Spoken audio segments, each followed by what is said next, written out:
Ons wonder nog somtyds. Dis klaar joune. Wat 'n lekker belofte. Hoorie, die Here roep julle vir oorlog, maar ek het vir jou goeie nuus. Die oorwinning is klaar, julle sin. Julle moet dit net gaan uitvoer.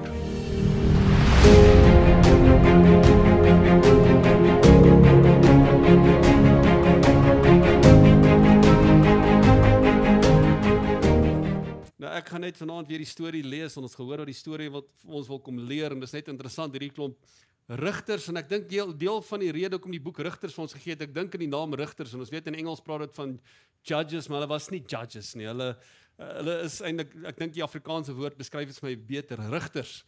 En hierdie stories, dis presies wat dit sê, dit gee ons 'n bietjie rigting in ons geestelike lewe. Amen. Dit is 'n bietjie rigtingaanduiders, dat ons dit wat ons leer uit hierdie stories uit, dat dit vir ons geestelike lewe so 'n bietjie rigting kom gee. So ons is vanaand hier by die 3de en die 4de, en ek gaan die 3de net so vinnig raak, want daar is net een versie oor die 3de rigter wat vir ons genoem is in die boek van Rigters. Ons het eers gekyk na Otniel, hy was die eerste ene, en ons het gesien dat die volk het gedoen wat verkeerd was in die oë van die Here, en God het hulle oorgegee in die vyand se hand, en vir 8 jaar was hulle geonderdruk deur die vyand, en hulle het uitgeroep na die Here, en God het na hulle geluister, en hy het Otniel vir hulle gestuur, 'n man vol van die Heilige Gees, en Otniel het hulle gaan verlos, en vir 40 jaar het die volk gerus onder die leiding van die rigter Otniel. En toe hy nou weer sterf, everything rises and falls in leadership, toe die leier nie meer daar is nie, toe val die pap weer op die grond. Die van julle het al gesien hoe die pap op die grond val. Dis 'n Afrikaanse term, ek weet nie hoe kom gebruik ons pap op die grond val nie. Dis seker 'n sad storie vir ons as die pap op die grond val. Want min ding is so lekker soos pap en vleis nou. Die pap moet op die grond val, die vleis moet net op die grond val, in Nederland is moeilikheid. En toe het ons gekyk laasweek na Ehud. Ehud was die linkshandige man met die swaard aan sy regterkant wat vir die koning gedeurboor het, wat baie vet man was. Weet jy, hy kon nie eers die swaard uittrek soos die swaard weggeraak in hierdie man, en hy het hom oorwin. Nadat die volk 18 jaar, hulle het weer daai sinsnede gaan ons oor en oor hoor. En die volk het weer gedoen wat verkeerd was in die oë van die Here, en God het hulle verkoop aan hierdie koning. En weet, dit wat ek nou gesê het, daar is 'n tugtiging wat ons beleef. Jy tugtig die wat jy lief het. Hebreërs 12 sê dit, tugtiging is 'n bewys van kindskap. Ek tugtig my kinders, niemand anders nie. Want dit is nie hulle kinders nie. Maar die tugtiging is juis 'n bewys van kindskap. Die tugtiging is liefde. Wat jy, huis wat nie dissipline het, is huis sonder liefde. Huis wat nie tugtiging het, het nie liefde nie. Daar moet tugtiging wees. Nou tugtiging is, daar's verskeie maniere om te tugtig. Nie te vermorsel nie, okay, nie te vermink nie. Maar tugtiging is 'n bewys van kindskap, want tugtiging help. Tugtiging is weer, jy moet tugtiging beleef om jou te verhoed om dit nie weer te gaan doen nie.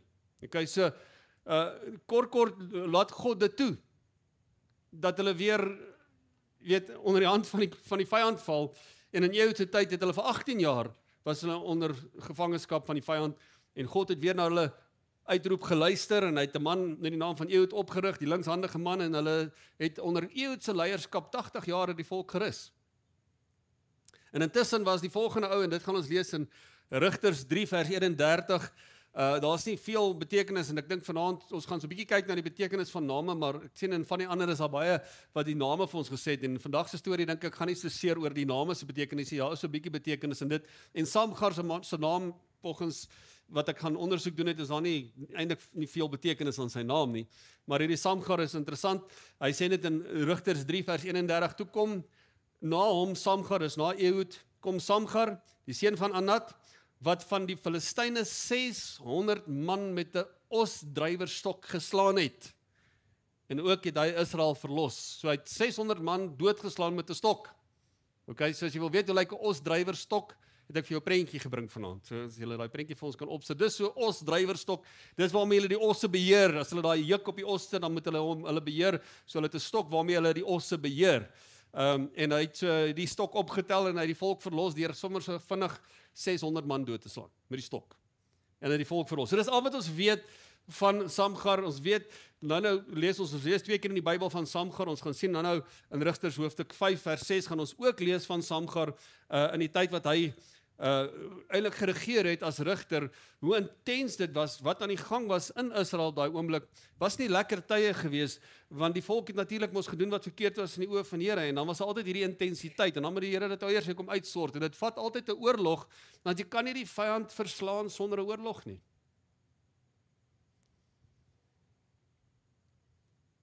En soms veroorsaak ons eie stryd. Want die volk het gerus heeltyd onder die leierskap van die rigters. Maar dan moet hulle nou weer droog maak en dan moet God nou eers weer 'n stryd aan die gang sit sodat hulle eers 'n oorwinning behaal. Maar as jy net in die rus van die Here kom, hoef jy nie elke keer 'n stryd te veroorsaak nie. Hoeveel keer veroorsaak ons eie stryd in die lewe?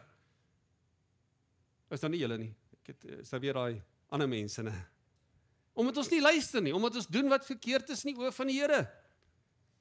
Dan moet daar nou eers weer 'n oorlog plaasvind, sodat ons uit die oorlog eers weer 'n oorwinning kan behaal, sodat ons weer kan terugkom waar ons was. Hoekom bly ons nie waar ons is nie? Dit is hierdie, amper sê ek die dom mense van die Ou Testament, maar ek sien net hulle wat so dom is nie. Ons as mens self, ons gaan weer terug na ou dinge toe. En ons wil nie losmaak nie, ons wil nie vrykom nie, ons wil nie klaarmaak met dit wat verby is nie, want die krag van Jesus Christus wat in ons is, maak ons vry van die verlede. Die ou dinge is verby en alles word nuut in Christus Jesus.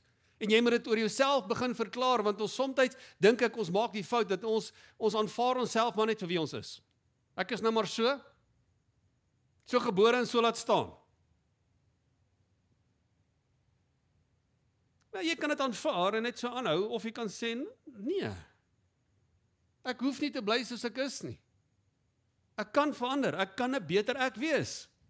En net jy kan van jouself 'n beter jy maak. Jy kan nie van iemand anders 'n beter hulle maak nie. Hallo?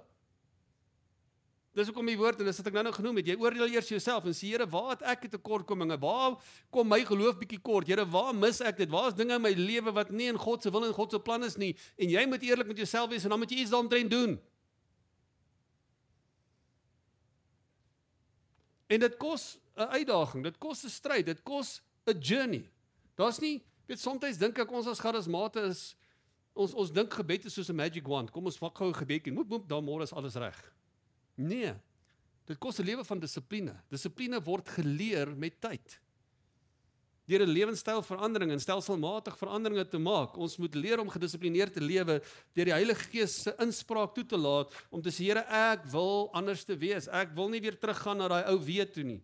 Maar dit kos 'n bewustheid van sy teenwoordigheid en 'n gefokusde lewe wat jy gedissiplineerd lewe. Nou ons gaan vanaand dan kyk by die storie van Deborah en Barak, en ek gaan probeer vinnig daardeur gaan as gevolg van tyd. Ek gaan nie die hele storie lees, ek het so hier en daar stukkies net uitgelos, dan sal ek julle net die oorsig gee van dit. Maar is julle reg om die storie te lees? Deborah en Barak. Nou wie was Deborah geweest? Sy was 'n profetes geweest en ons gaan dit sien ook. En eintlik weet ek al die vrouens en het redelik vrouens opgedaag met opgewondenheid, want weet is mos nou 'n vrou wat die Here die opgerig het as rigters. Maar ek dink hier's meer 'n boodskap in vir die mans as vir die vrouens. Jammer dames, maar die mans moet vanaand luister. Okay, en vir die wat gaan luister na die preek, aanlyn ook moet luister, veral die manne. En die Here het laasweek met my gepraat. Hy sê hy gaan begin met 'n herlewing tussen die manne. Want daar's 'n herlewing nodig. En ons gaan dit sien. Rigters 4 vers 1, kom ons lees die storie. Hy sê, maar na die dood van Ehud het die kinders van Israel weer gedoen wat verkeerd was in die oë van die Here. Daarom het die Here hulle verkoop in die hand van Jabin, die koning van Kanaan, wat in Hasor geregeer het, en sy leerowerste was Sisera, 'n inwoner van Haroset, die heidene.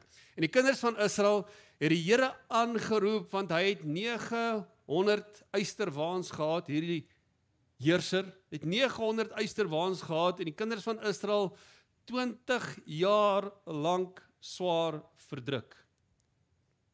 Dit word heeltyd langer. Die eerste keer was 8 jaar, die tweede keer was 18 jaar, en nou is ons al by 20 jaar lank. En ek weet nie hoekom vat dit langer nie, want kom hulle eers te laat agter dat ons kan weer na God toe uitroep en God gaan genadig wees. Ek meen na 'n jaar dat jy gesuffer het met jy, maar nie eintlik 'n jaar nie. Weet, as jy mos agterkom hoor, die ding is nie lekker nie, dan roep jy uit na die Here.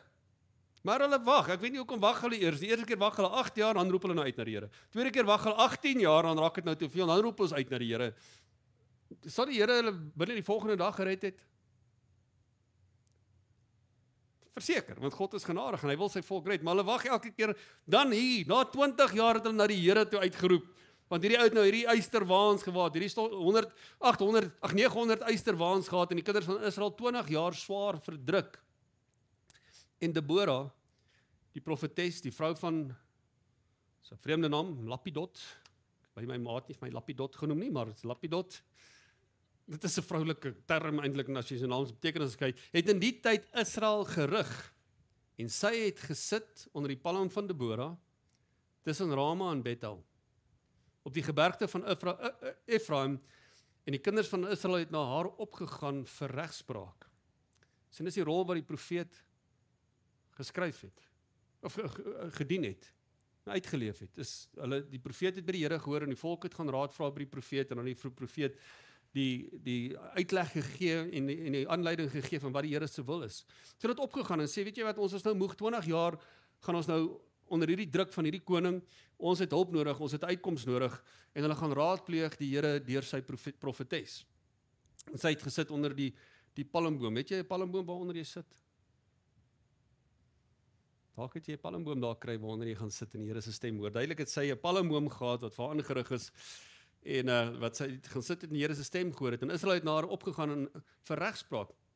Toe laat sy Barak, die seun van Abinoam, uit Kedes van Naftali roep, en sê vir hom, hoor wat sê sy vir hom, het die Here, die God van Israel, nie bevel gegee nie, gaan trek na die berg Tabor en neem 10.000 man van die kinders van Naftali, van die kinders van Sebulon met jou saam. Nou as ek dit hier reg lees, help my as ek dit verkeerd lees, maar is asof sy vir hom sê, maar die Here het reeds hierdie opdrag gegee. Sy het hom opgeroep en sê, het die Here nie gesê nie. Asof, hoekom gebeur hier niks nie? Die profeet roep op en sê, hoor jy, is daar nie 'n woord wat uitgegaan het, oor wat julle moet doen nie, en julle gaan nou sien, want Deborah het 'n lied geskryf, wat sy gesing het, en in die lied kom hierdie nogal uit, wat sy hierdie ouens bietjie aanspreek, om te sê, waar was julle? En ek dink, soms vra die Here vir ons, waar was jy? Waar was jy? Maar sy het Barak laat roep, kyk, en hy sê, en sy laat vir Barak, waar is ons, vers 6, het die Here, die God van Israel, nie bevel gegee nie, gaan trek na die berg Tabor, en neem 10.000 man van die kinders van Naftali, en van die kinders van Sebulon met jou saam, dan sal ek Sisera, die leerowerste van Jabin, met sy strydwaans en sy menigte na jou, na die spruit Kison trek, en ek sal hom in jou hand gee. Wat 'n belofte. Wat die Here die opdrag gegee. Kry 10.000 manne en voer oorlog. Julle moet die oorwinning gaan behaal, want die Here self vooruit, die oorwinning is reeds julle sin, maar julle moet dit gaan vat. En die Here wil van my en jou laat weet, onthou, ek het reeds die vyand oorwin, jy moet net dit gaan vat. Ons wonder nog somtyds. Dis klaar joune. Wat 'n lekker belofte. Hoor jy, die Here roep julle vir oorlog, maar ek het vir jou goeie nuus. Die oorwinning is klaar julle sin, julle moet dit net gaan uitvoer. Weet, soms dink ons moet agteroor sit en wag dat die Here dit nou gaan doen. Nee. Hy wag vir jou om iets te doen, sodat jy sy goedheid en sy beloftes kan beleef en vervulling kom. Maar Barak, elke keer as hierdie woord maar in die Bybel kom, dan dink ek, Here, hier is nou weer vir ons 'n les om te leer. So, hier is die prentjie. Hoor die Barak, kom, waar is jy? Kom, het die Here nie opdrag gegee nie? Gaan, kry die 10.000 manne, en hier is die plan. En gaan voer oorlog, maar die Here gee hom in julle hande. En Barak hoor die woord van die Here, maar hierdie woordjie maar sê vir my, daar so 'n bietjie twyfel, onsekerheid. Maar Barak sê vir haar, as u met my saamtrek, sal ek gaan. Hier is die probleem in hierdie storie. Ekskuus, Barak, wie is die krygsman hierso? Vir wie gee die Here die woord? Vir wie gee die oorwinning? Barak, het die Here nie opdrag gegee nie? Gaan en ek gee hulle in jou hande. Ja, dit is nou nice. Deborah, dit is so lekker om te weet die Here, maar weet jy wat, ek wil nie alleen gaan nie. Sy saam my gaan. Klink soos twee vrouens in 'n restaurant.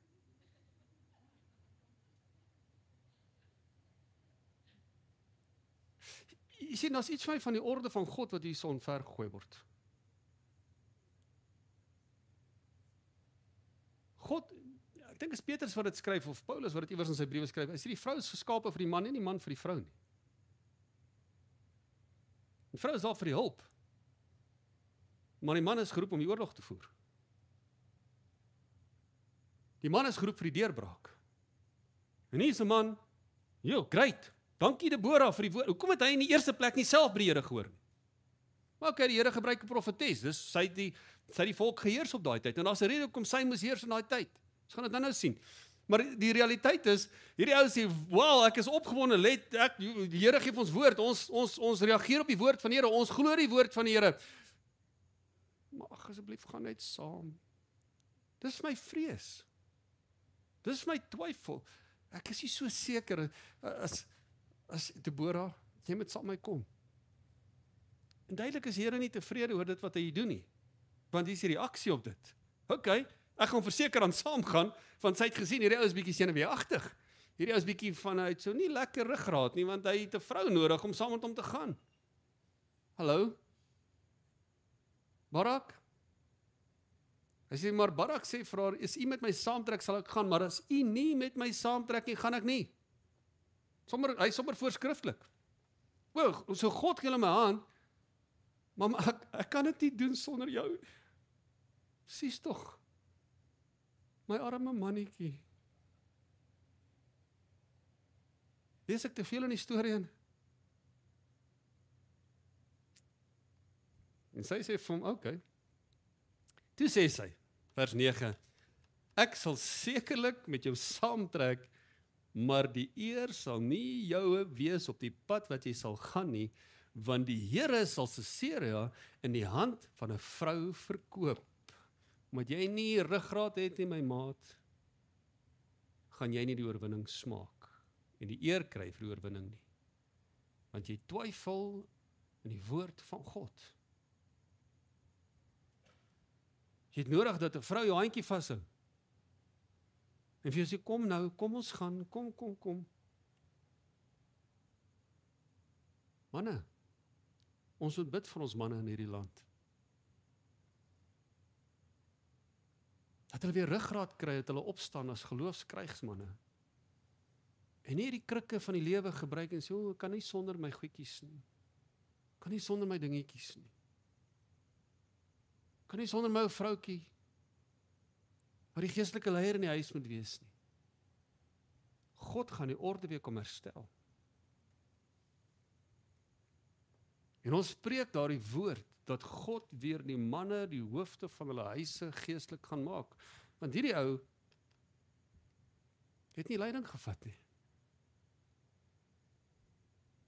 Sy sê, ek gaan sekerlik saamgaan, maar die Here sal dit in 'n hand van 'n vrou verkoop, en Deborah het opgestaan en saam met Barak na Kedes getrek, en daarop het Barak Sebulon en Naftali bymekaar geroep na Kedes toe, en 10.000 man het op sy voetspore opgetrek, en Deborah het saam met hom opgetrek. Gaan ek so 'n bietjie verby die storie, wat hulle weet, en die ouens eventueel gekom het, en eintlik die uitdaging half aangepak het, en die Here het hulle in hulle hand gegee, en hierdie Sisera, hierdie leerowerste van die koning, hy moes vlug, want al sy manskappe was toe verslaan, deur Barak en sy manskappe. Hy sien toe vlug Sisera te voet, na die tent van Jahel. Het jy al gehoor van Jahel? Hel, maar sy is Jahel. Okay. Dit is Anata nie. Hy sien toe vlug Sisera te voet na die tent van Jahel, die vrou van Heber, die Keniet, want daar was vrede tussen Jabin, die koning van Hasor, en die huis van Heber, die Keniet. En Jahel het uitgegaan, Sisera tegemoet, en vir hom gesê, draai uit my Heer, draai uit na my, moenie bang wees nie. Dit is interessant, dat die vrouens die troosting moet doen. Moenie bang wees nie. Ag, jy hoef nie alleen te gaan nie, ek gaan saam met jou.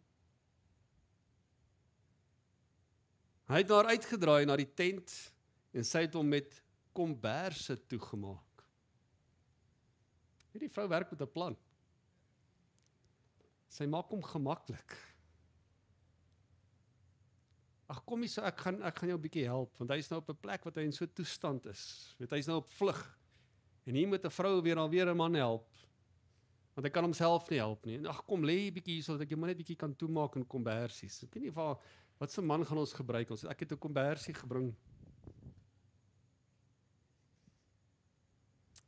En vir die jonges, Jaden, ons gaan jou maar moet gebruik vanaand. So, laas 2 Jadens, julle kan kies wat se Jaden, maar ek dink hy gaan net in die kombersie makliker pas. Okay. In lengte. Jy gaan vir ons moet lê, want ons gaan jou moet toemaak en ek soek gou 'n dame. Wie se dame wat vir Jaden gaan kom toemaak? Ek het Tannie Lena gevra, sy moet eintlik vir ons vanaand kom, want sy het die storie geken. Kom Tannie Lena. Kom Tannie Lena. Kom.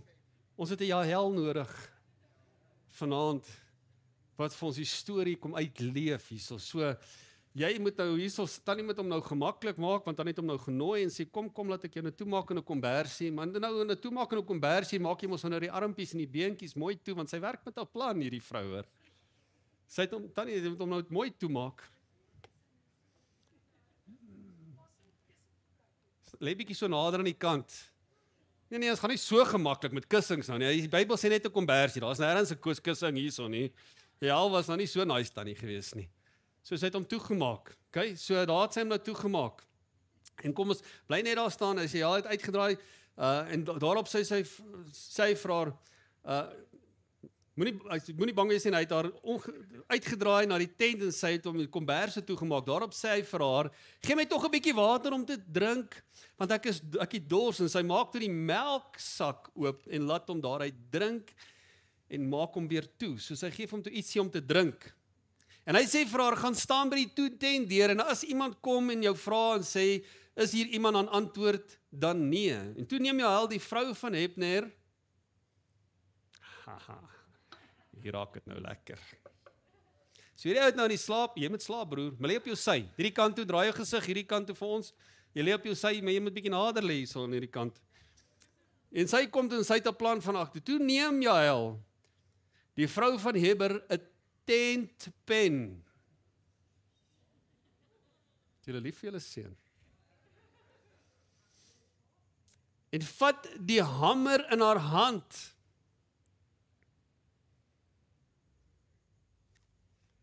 En gaan stilletjies na hom en dryf die pen terwyl hy vas aan die slaap was, dwars deur die slaap van sy hoof, sodat dit in die grond indring.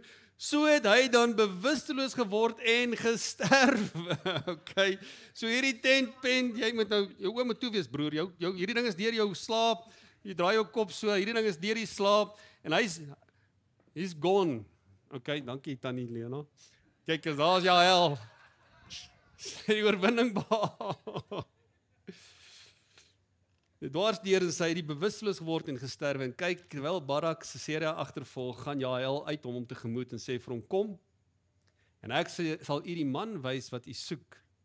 En toe hy by haar inkom, lê Sisera daar dood. Hy's dood broer, hy. Lê Sisera daar dood met die pen deur sy slaap van sy hoof. En so het God dan op die dag Jabin, die koning van Kanaan, voor die kinders van Israel onderwerp. En die hand van die kinders van Israel het swaarder gaan druk op Jabin, die koning van Kanaan, totdat hulle Jabin, die koning van Kanaan, uitgeroei het. Wat 'n storie.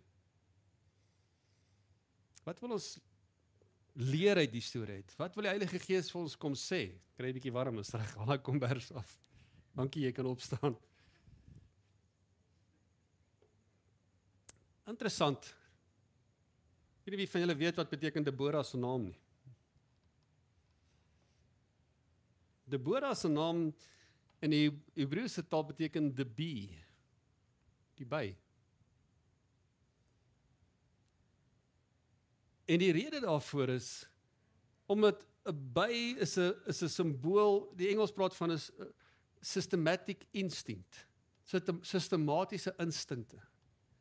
As jy gaan kyk hoe die bye werk en hoe hulle funksioneer en hoe hulle daai bye korwe bou, perfek bou, is hulle sistematies, hulle verteenwoordig iemand wat sistematiese instinkte het, wat georden is. Dis wat haar naam beteken. Dis afgelei van die woord dabar. En as jy die woord dabar gaan kyk, is dit to arrange words. Om sistematies georden te wees in die woorde wat jy gebruik. Daarom was sy 'n profetes van God. Want sy kon die deure van haar lippe kon sy bewaar. Sy was in beheer van dit wat sy gespreek het. Sien, hy wat sy tong bewaar is sterker as een wat 'n stad kan inneem. Deborah was 'n sterk vrou, oor een rede, sy het beheer oor haar mond gehad. Paulus kom skryf in die Nuwe Testament, hy sê, jy kan enige dier, kan jy mak maak, maar as een ding wat jy nie kan maak nie, dis die tong. En hier is die ding, ons krag lê in 'n plek van dissipline. Dis hoekom Jesus ons die opdrag is gegee en gemaak disippels. Waar begin dissipline? Hier. Want jy dink eers voordat jy sê, wel, meeste van die kere. Maar wat sê jy gewoonlik? Jesus leer ons, hoe weet jy wat is in iemand se hart? Luister na hulle woorde, wat die hart van vol is, en daai hart is nie die orgaan hier nie, dis die innerlike menswees, die gedagtegang. Wat die hart van vol is, loop die mond van hoor. En hier is waar ek en jy moet leer vanaand uit Deborah se lewe. Sy was 'n rigter vir God, 'n vrou, maar haar geslag het nie saak gemaak nie, want dit was nie eintlik normaal dat vrouens opgerig was as rigters nie, maar sy was uitstaande, sy was eintlik buite die norm. Hoekom? Want sy was in beheer van haar woorde. En so moet ons leer om te sê, maar ons leer gesag, want onthou, die mag van lewe en dood is in die tong. En as jy kan beheer hê oor jou tong, uit jou eie oorvloed van wat in jou binneste is, kan jy regeer oor die vyand. En ons moet leer uit Deborah se lewe, want Barak is natuurlik, sy naam beteken lightning, of to glean, a flashing sword, like glitter. Weet jy wat spreek het? Baie mense is flashy, maar daar is niks agter daai flash nie. 'n Vrou moes vir hom kom sê, luister, maar die Here nie gesê nie. Okay. Ja, maar kan dit nie op my eie doen nie. Kom aan. Moenie net, want dit is 'n flashing sword. Dis een ding om 'n blink swaard te hê, maar dis 'n ander ding om te gebruik. En die Here wil ons oproep om te sê, luister, daar's werk wat gedoen moet word, daar's oorwinnings wat behaal moet word, daar's 'n stryd om te voer, maar hy soek nie net flashing swords nie, hy soek iemand wat weet dat die mag van lewe en dood is in jou tong en jy moet jou woorde orden en gebruik sodat jy oorwinning kan behaal oor dit wat die vyand in jou gedagtes kom plant het en dit wat ander mense oor jou gespreek het, want jy oorwin dit. Hoe oorwin jy ander mense se woorde? Deur jou eie woorde wat jy spreek, wat dit teenstaan. In die gesag wat jy het in die naam van Jesus Christus, om nie ander mense se woorde en die vyand se intimidasie te aanvaar nie, want hierdie manne het niks gedoen nie. Hoekom? Want hulle het nie gesag gehad, hulle het nie autoriteit gehad nie. Hulle moes eers die autoriteit van 'n vrou se gesag kry wat 'n profetes van God is, voordat hulle iets kon doen. En Deborah was frustreerd in die tyd. As jy die lied gaan lees, en ek wil nou vir die lied lees wat Deborah geskryf het, is daar vir haar 'n plek van frustrasie en sy kom daag die leiers uit van die tyd om te sê, waar is julle? Hoekom sit julle in julle gemaksones en doen niks nie? Jael, die vrou se naam by die oorwinning behaal het, beteken is 'n ibex. Ibex is 'n naam vir it's a wild mountain goat. Wild mountain goat, maar as jy dit direk gaan vertaal na die woorde waarvan dit afgelei is, dit beteken to ascend, want hierdie bokke kon baie goed klim. Hulle klim op berge en hulle kom op heuwels, want dis waar hulle beskerming is. Hulle kon na hoogtes toe gaan.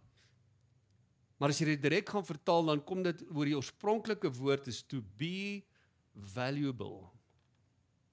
Om van waarde te wees. You need to do something to be valuable.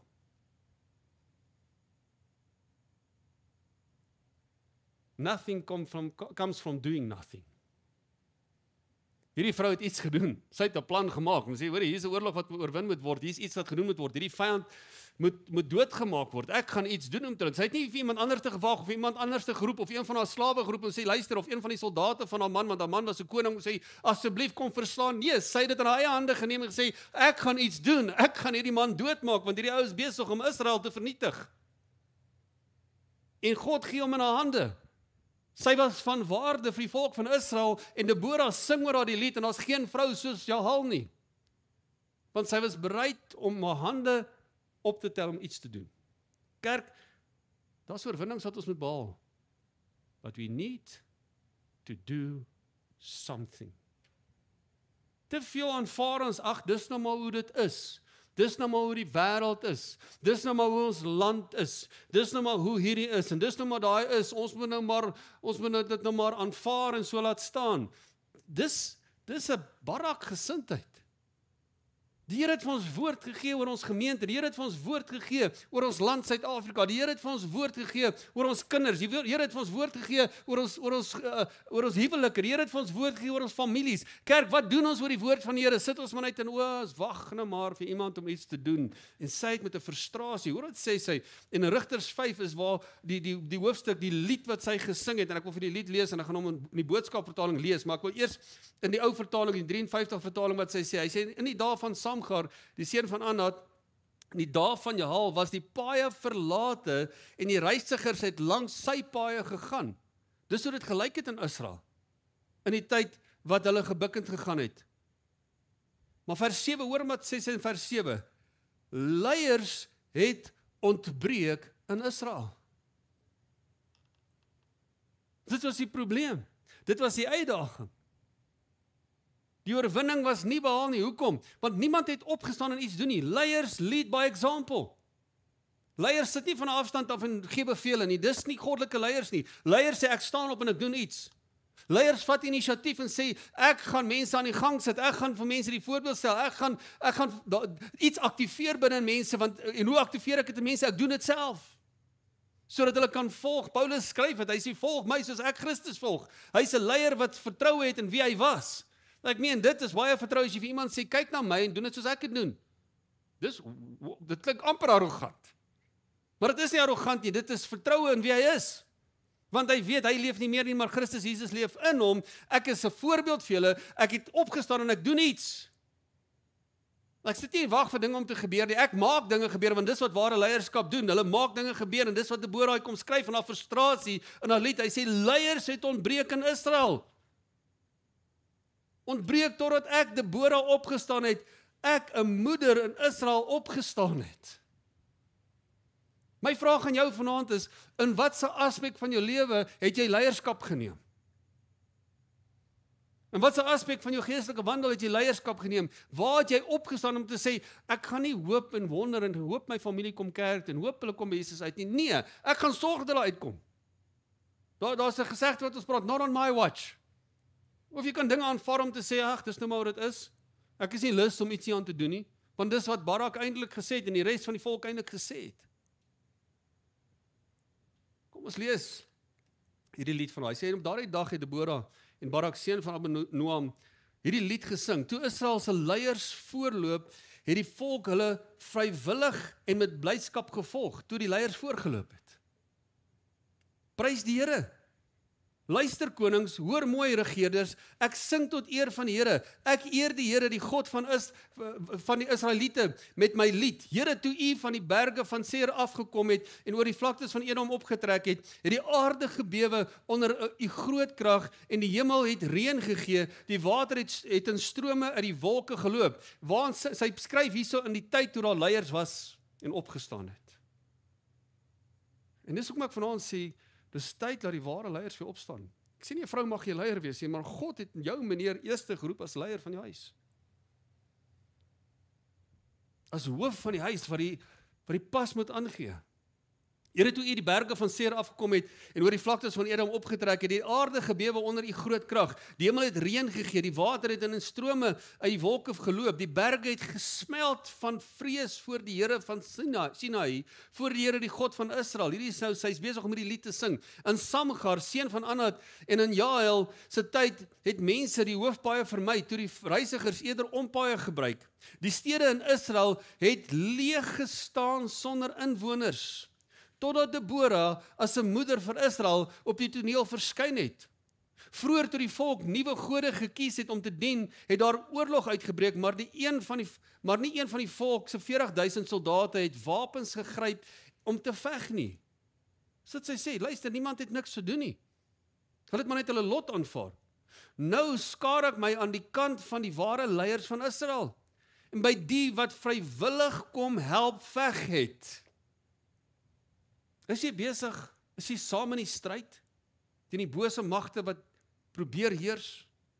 Loof die Here, julle wat op wit donkies ry met mooi saalkleedjies, en julle wat te voet loop, julle moet praat oor God se oorwinning. Luister, die raserige skare by die fonteine vertel van die Here se oorwinnings. Hulle praat oor die oorwinnings van sy volk. Die volk van die Here kom by mekaar by die dorshekke. Hulle sing, kom Deborah, kom sing 'n lied, kom.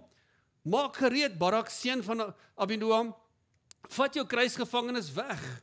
Die mense uit die volk wat getrou gebly het aan God, het na hulle leiers toe gekom. Die volk van die Here het na my toe gekom, gereed om te veg.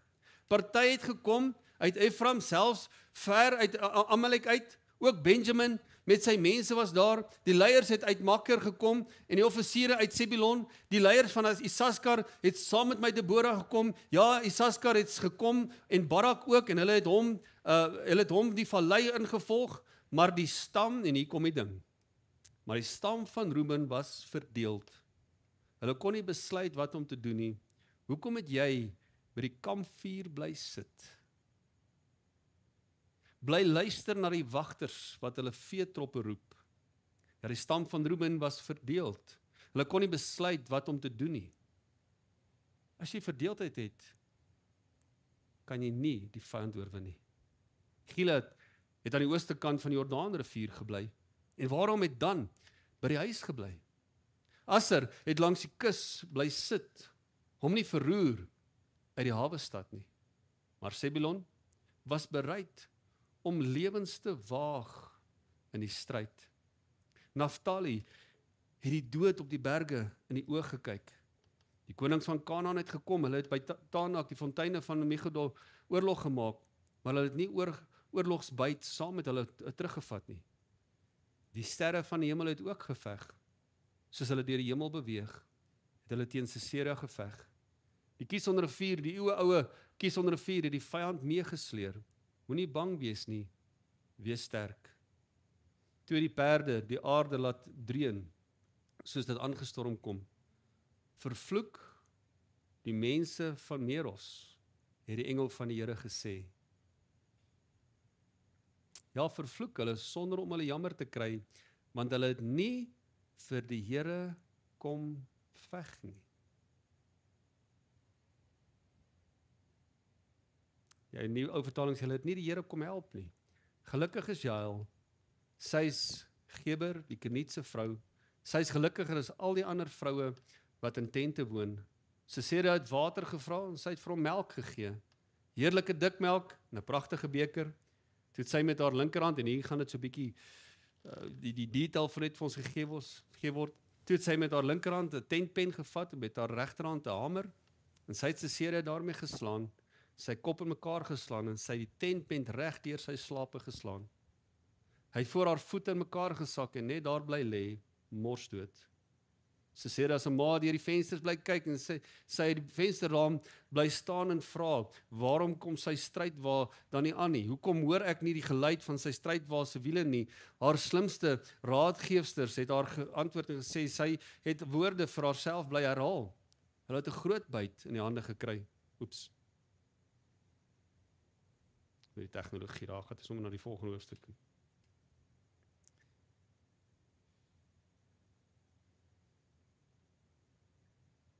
Ekskuus, ek net. Hy sê toe vir haar staan by die tentdeur. Ekskuus, nee, waar is ons nou? Ag, laat dit nou sommer. Ai. Hierdie ding wil is nou vingerfoute. Wat het sy kom sê in haar brief? Sy prys die Here vir die wat opgestaan het en iets gedoen het. Maar sy sê die engel sê, vervloek is die wat gesit het en niks doen nie. Vloek hulle, sê die engel van die Here. Kerk, wat ek lees uit hierdie verhaal is 'n wake-up call. So wake-up call te sê, ons kan nie net sit en dinge aanvaar vir wat dit is nie.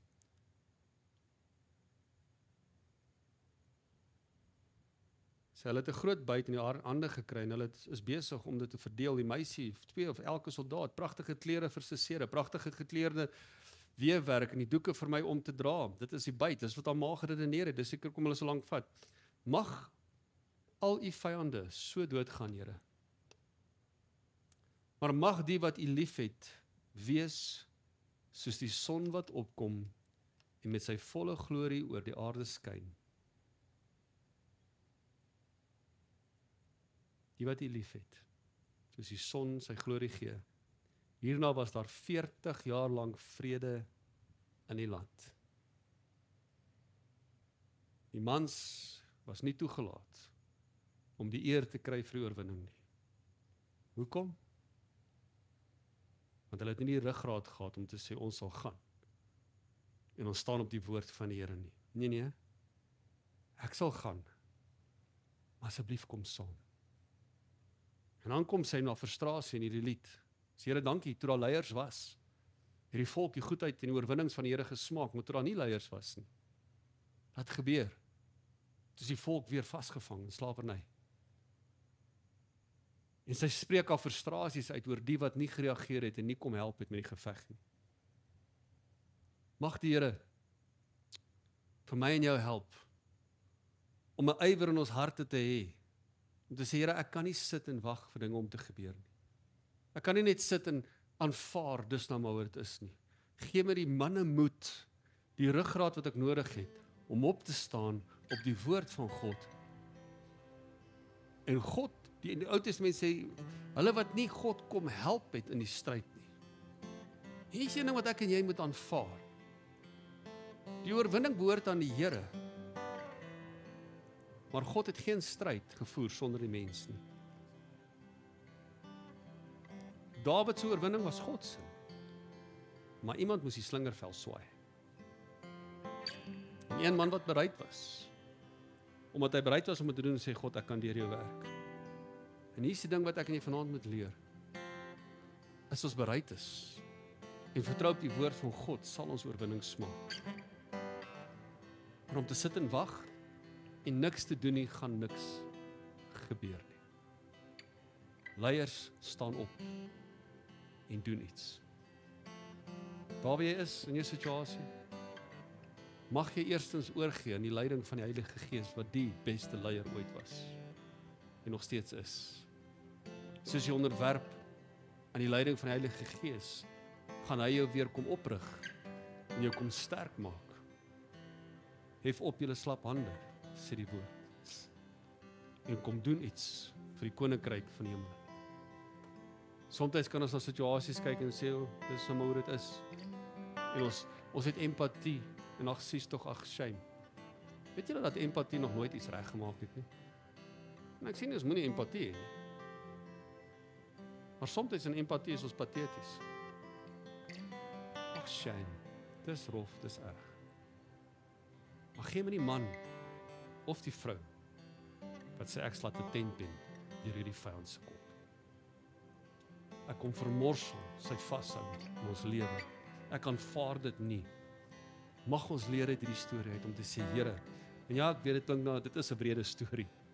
Maar weet jy, wanneer jy met die vyand werk, kan jy nie versigtig wees. Dan kan dit nie liewe Jesus wees nie. Daar's 'n tyd en 'n plek wat liewe Jesus is, maar daar's 'n tyd en 'n plek waar die torens van die Here weer moet opstaan. Waar by jou land, of in ons land, 'n ongeregtigheid wat aangaan, God het beloftes oor hierdie land Suid-Afrika. En dan word ons soms Laat ons toe dat die negativiteit kom heers. But it's time that the church take leadership again. Wie is die kerk? Die gelowiges. Nie 'n denominasie nie, die kerk van die Here Jesus Christus moet weer leierskap opneem. Die manne in die kerk moet weer leierskap opneem, want dan gaan die vrouens makliker floreer in die kerk in elk geval. So men, manne, let's do this. Here, wat verwag jy van my? Ek sê altyd dat God wil ons gebruik. Jy moet net vra, Here, wat is my aandeel in die stryd? Dawid het wel 5 klippies opgetel. Hy het net 1 nodig gehad. Wel, Dawid het 5 nodig gehad, God het net 1 nodig gehad. Wees net gewillig. Toe Barak reageer, toe gee die Here vir hom die oorwinning. Let's take our land. Vat jou familie vir die Here. Vat jou huwelik vir die Here. Vat jou finansies vir die Here. Lank genoeg het die vyand die oorhand gehad. Lank genoeg het die vyand geheers. Jesus het hom klaar oorwin. Hoor die woord van die Here. Daar's klaar oorwinning vir my en jou. Ons moet dit in besit gaan neem en dit kos 'n stryd. Dit kos iemand wat opstaan om te sê, no longer. It's enough. Die oorwinning is ons. So, mag die Here die leiers weer oprig. Leiers met ruggraat. Leiers met durf. Leiers wat voorbeeld stel. Leiers wat dinge reg kry. Kom ons staan saam. Ons bid vir die kerk van die Here Jesus in ons land, Suid-Afrika. Vat die hand, vir persoon se hand wat langs jou staan.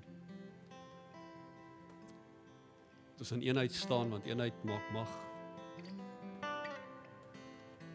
Here Jesus, ons kom bid vir u kerk, spesifiek vir u kerk in ons land Suid-Afrika. Dis die behoud van ons land. Dis u kerk, Here, niks anders nie, geen politieke party, geen persoon sal hierdie land red nie, maar dis u kerk waardeur u werk wat hierdie land sal red. En Here, ons bid vir die heerskappy van die kerk. Here, dat u die heerskappy van die kerk kom herstel. Here, dat u eerstens ons woorde weer kom orden, dat die kerk weer lewe sal begin spreek oor ons land Suid-Afrika. Here, dat ons as gelowiges ons woorde sal orden soos die woorde kon orden. Here, dat ons daardie lewe sal spreek, dat ons gedissiplineer sal wees in ons gedagtes, Here, gedissiplineer oor wat ons in ons harte inlaat, Here, want ons harte loop oor deur ons monde oor dit wat ons van vol is, Here. Maar help ons, Here, om ons te bewaar van die negativiteit van hierdie wêreld, sodat ons lewe en God se plan kan spreek oor ons land, Here. En ons roep die leiers op, Here, spesifiek manne, Here. U het ons woord gegee, herlewing gaan begin in die harte van manne. En ons tree vanaand in vir die manne in die kerk van die Here Jesus Christus, Here, manne wat weer leierskap opvat, Here, en ek praat van leierskap nie net in dade en flashy swaarden, Here, maar manne wat weer begin doen, Here, manne wat die voorlopers is, Here, manne wat weer biddende manne is, Here, manne wat weer die werke van die vyand verslaan, Here, wat nie terugstaan nie, wat nie jellyfish is nie, Here, maar manne wat sê,